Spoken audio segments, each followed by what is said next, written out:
época, né?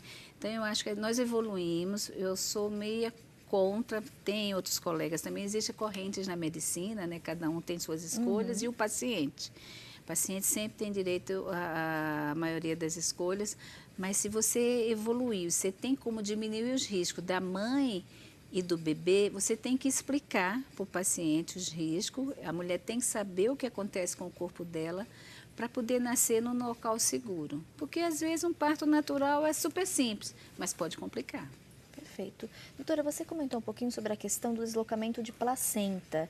E a gente recebeu uma participação, é uma mãe, aqui ela pede para não ser identificada, só o primeiro nome, Thaís, um beijo para você, está acompanhando agora a gente. Gostaria de saber se há algum motivo especial que cause o deslocamento de placenta durante a gravidez. Ela diz que ela já engravidou 2 vezes, perdeu o primeiro bebê com 6 meses, depois de 4 anos, ela engravidou de novo e perdeu de novo por causa do deslocamento de placenta. Ela quer tentar uma terceira gravidez, mas ela tem medo e ela queria uma orientação da senhora. Ela, inclusive, agradece a gente por trazer bons profissionais que passam segurança. Que bom, obrigada. E tá aí o elogio, então, para a nossa convidada. Obrigada. Então, existem alguns meios de você descobrir por que ela tem isso. Primeiro, precisamos saber se ela é uma mãe fumante, uma mulher que já fumou, porque o tabaco... O que causa o deslocamento da placenta? Uma irrigação errada do útero, por exemplo, uma fumante. O cigarro, ele diminui a passagem do sangue nas artérias, nas veias. E um útero com uma má perfusão sanguínea, a placenta pode descolar. Tá. Miomas uterinos, dependendo da localização dele, isso tudo vai interferir na anatomia uterina. Infecções uterinas, entendeu? Então, tudo isso pode interferir. E existe aquelas causas que a gente não consegue descobrir, mas as causas mais comuns são pessoas que têm anatomia, por exemplo, útero bicorno, que são malformações uterinas, entendeu? Então, tudo que mude a anatomia do útero é propício. Mas o cigarro é uma coisa muito comum, viu? Por isso que a gente pede para engravidou, tem que parar de fumar, porque provoca patologias, né? Perfeito. Doutora, a gente recebeu aqui algumas perguntas em comum e aí o pessoal questionando se é mito e se é verdade. Então, a primeira perguntinha, inclusive vieram várias pelas redes sociais, a gente estava até conversando nos bastidores aqui sobre isso.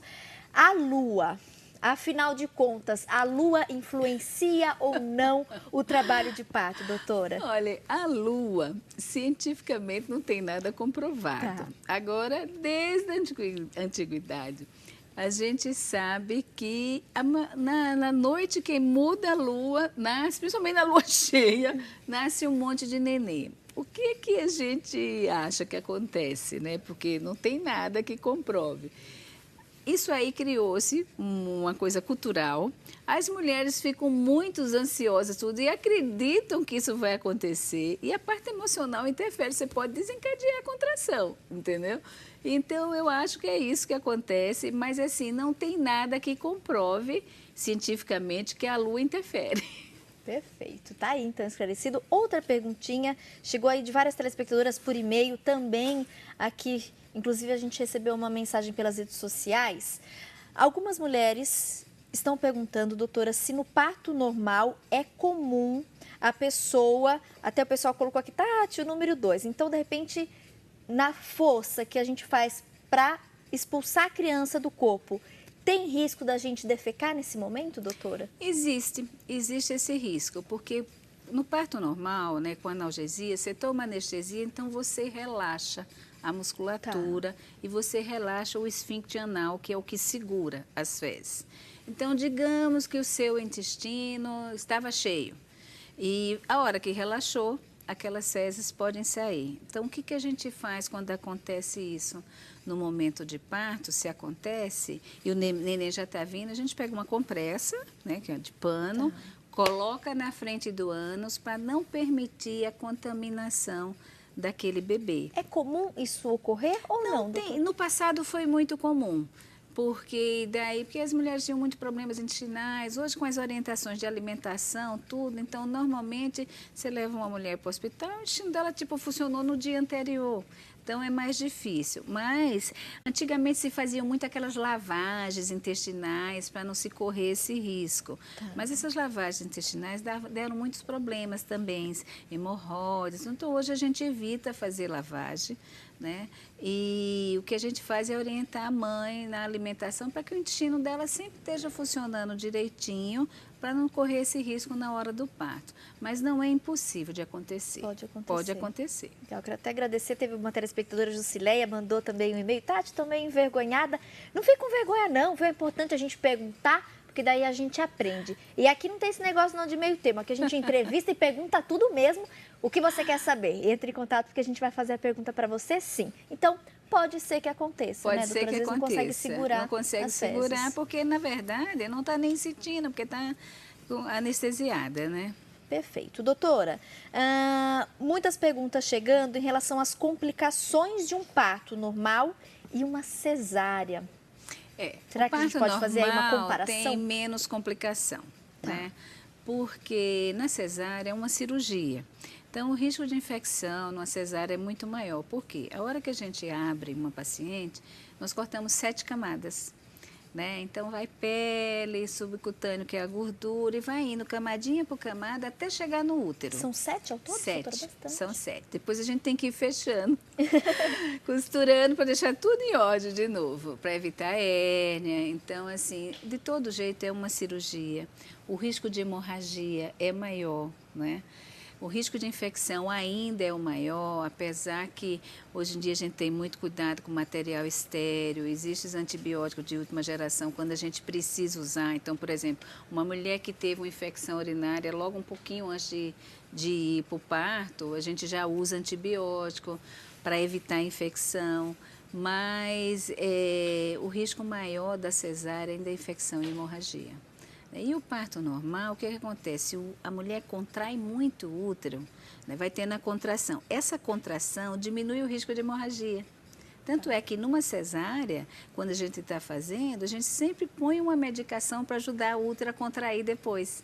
Porque qual é o risco da cesárea? É 1 hora depois do parto. Porque o útero pode relaxar e a mulher começar a sangrar. Então, essa 1 hora depois do parto, o médico sempre está pelo hospital, porque pede para a enfermagem observar o sangramento, a paciente fica numa recuperação, por isso que a gente observa bem como é que está o fluxo pós-cesárea, pós-parto normal também, mas pós-parto normal é muito difícil. A não ser quando a pessoa tem um problema que a placenta ficou grudada, porque isso é uma patologia também séria, que a gente chama de acretismo placentário. Acontece na cesárea também, pode acontecer. A placenta gruda no útero e a gente tem dificuldade de tirá-la. Às vezes a gente tem que curetar, mesmo com a barriga aberta, para uma placenta sair, né? Mas um parto normal é muito mais tranquilo. Agora, hoje em dia, a gente sabe que existe muito mais cesárea. Você vê no Brasil uma média de 43%, né, de cesáreas, por diversos motivos, né? Muitas, por exemplo, vou te dar um motivo que é comum cesárea. Pacientes de infertilidade. As pacientes de infertilidade, é muito difícil elas quererem fazer um parto normal, porque o emocional delas são mulheres que já tiveram abortos anteriores, são mulheres que estão tentando um filho há 7 anos, então elas têm medo da espera, então elas ficam ansiosas, querem uma cesárea, né? E existe toda uma coisa na área de saúde que hoje está melhorando com relação aos convênios. Tipo assim, um médico para ir fazer um parto, tem médico que não quer ir fazer um parto normal, porque às vezes ele vai ficar 12 horas preso no hospital, e os convênios não pagavam o suficiente. Hoje isso melhorou, né? O CRM tiveram, isso aí mudou muito. Então, hoje em dia está voltando a se fazer mais parto normal, mas o índice de cesárea ainda é alto, mesmo que não tenha indicação. Eu vou pedir para a nossa produção, então, providenciar. Daqui a pouquinho a gente vai repassar aí algumas informações, tópicos, né, que a doutora separou para a gente em relação aos tipos de parto. A gente falou um pouquinho sobre o parto na água, cesárea, normal. Isso. E tem um parto aí de nome complicado, doutora. Eu nem vou me arriscar aqui na pronúncia. Le Boyer? É um francês, né? Esse é o Podemos parto falar chique. já ou vamos esperar? Aí eu tô curiosa. Podemos Qual a falar característica já? desse parto, Então, a doutora? característica dele, esse é um francês, ele foi um dos primeiros obstetras que pensou mais no bebê. Então, o que ele faz? É um tipo de parto voltado principalmente para evitar o trauma do bebê. Então, a sala de parto tem que estar na penumbra, né? O pai está junto, o bebê já toma banho logo que nasce na própria sala de parto, o pai ajuda a dar o banho, então ele tem esse contato com a família muito próximo, né?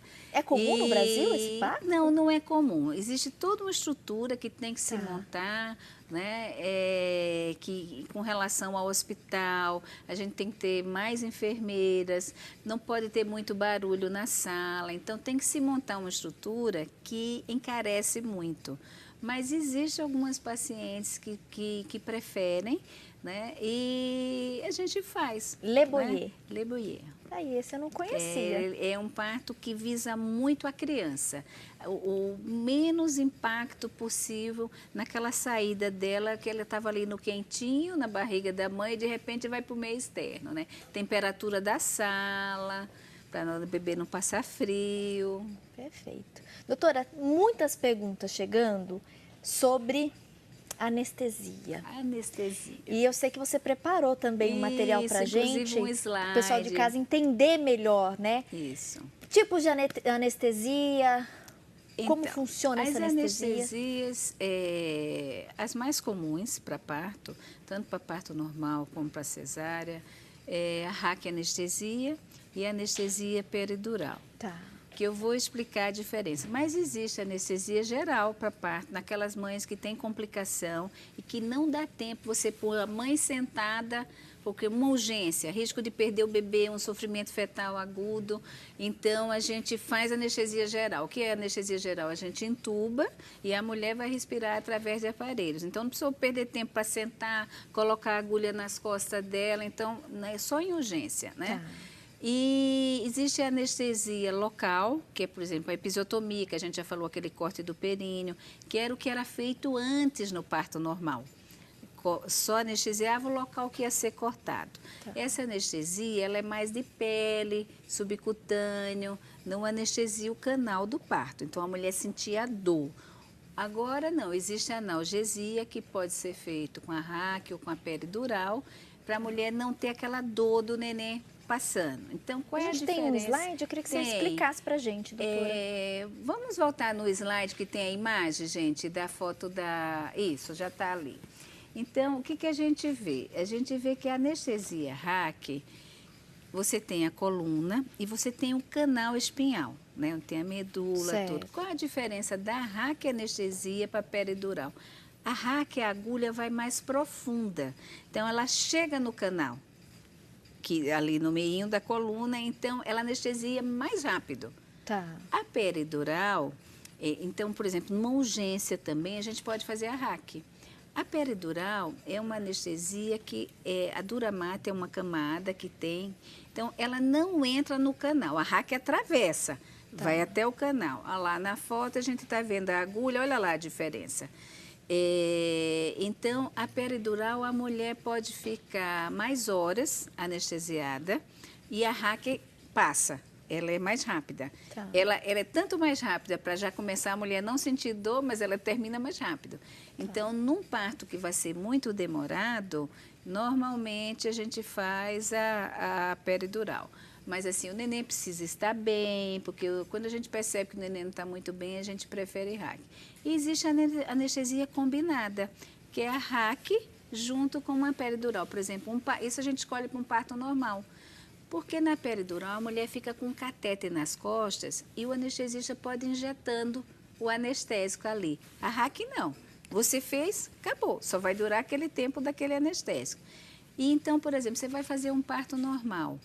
E se você sabe que vai demorar um pouquinho, você pode fazer uma anestesia combinada. Colocar o catéter nas costas.